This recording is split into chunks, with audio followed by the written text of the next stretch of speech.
Eric, back on the naturopath. Thanks for coming back. A question we get from a lot of people is eating meat necessary for good gut health? So we get this from a lot of our customers, people that work with us. This is a big question. Many people that contact me are vegan or vegetarian, and I like that because I think this is certainly one of the healthiest ways to eat food. I'm not vegan, I'm not vegetarian, and I'm not a meat eater. I'm the whole flippin' lot. I eat everything, but all in moderation. Okay, I'm going to show you a picture here I just took before in our pantry. Let's see how I can get this cell phone to work. Here we go. So I'm going to hold this up to the screen. Now that's a selection. I hope I can. Is that right? Can you guys see that? So these are the lentils that we've got. For example, you can see mung beans, brown lentils, red lentils, yellow lentils, moth lentils. The black ones again are called urad dal, black-eyed peas. And we have black beans, Chinese black beans. We have got all sorts of different grains and legumes and many different things we eat. So I love eating lentils. I think lentils is superb protein. Very high fiber, high protein, excellent food. Do you eat meat? Many do. I eat meat, but I tend to prefer vegetarian sources of protein. But last night we had a beautiful Rogan Josh lamb curry, and it had everything in it. It had ground coriander, ground cumin, I put ground cardamom in there, ginger, garlic of course, and ginger. What else do we put in there? Yogurt, tomatoes, a couple of cans of tomatoes go in there. It's a superb curry, lots of flavors. But that curry could have easily been made also just using vegetables. But is meat necessary for gut health? That's the question. It's not necessary at all for gut health. I see meat not as detrimental for gut health, but I don't see it as advantageous as a non-meat protein diet.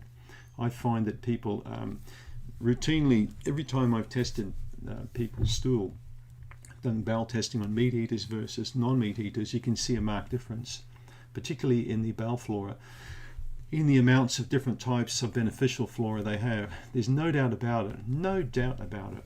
Now, people who tend to eat more plant-based foods tend to have a more favorable balance of beneficials.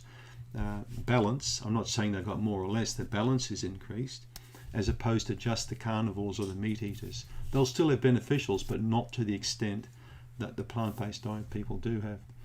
I believe the best is in both camps. If you can eat some of this and some of that, not too much of this, not too much of that, that to me, it makes sense. It's just like the best medicine is a combination of natural and science. If you say that's crap, then you need to click off now.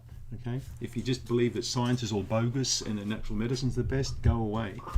And if you believe that science-based medicine's the best and natural's crap, then go away too. The both combination, intelligently well positioned, put together, gives you the advantage. Personally, I'm not speaking for you, I feel that the balance is intelligent approach to diet. Small amounts of meat, large amounts of plant-based foods, okay?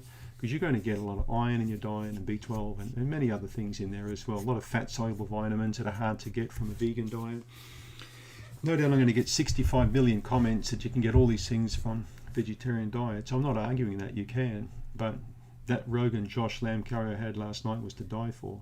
And I really liked eating it and preferred that. Not just, because it smells good, but it tastes amazing and it feels good to eat nice food like that. So the advantage of the meat, as I said, like fish meats and particular and other animal meats, you're going to get minerals and vitamins you will find you're hard pressed to get from a purely 100% vegetarian based diet. But for me, it's about enjoyment. I really enjoyed that curry. I think I enjoyed it more than if it was just a vegetable curry like that. But saying that, we've made korma curries and coconut vegetable curries that were very good. So the advantage of meat, I don't think so much for gut health, but I think it supplies nutrients that you can't get from a purely vegetable based diet. Or you can, but very hard pressed to get it. But the vegetable diet again has got incredible amounts of protein too, and many minerals that are often quite difficult to get again from the meat-based diet. So when you look at the Mediterranean diet, it involves small amounts of meat, for example. tomatoes, which today, are like taboo. Don't eat them, you'll die if you eat tomatoes or lectins now, if you still buy into that theory. But yeah, what was the question again? Getting old. Is meat necessary for good gut health? No, it's not. Not at all. In fact, more people eat non-meat diets on this planet than people who do eat meat diets. And the day will come well into the future when all these cows walking on fields and all this Amazonian things, it'll all change. My son was telling me, who's into tech, that they actually culture and grow meat in labs now. So that's likely going to be the future. When all the trees are gone, all the land mass is gone, everything's destroyed, they'll probably just culture meat for people.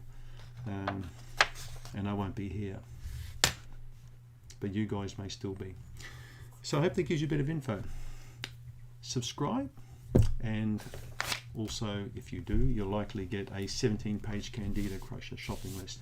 Thanks for tuning in.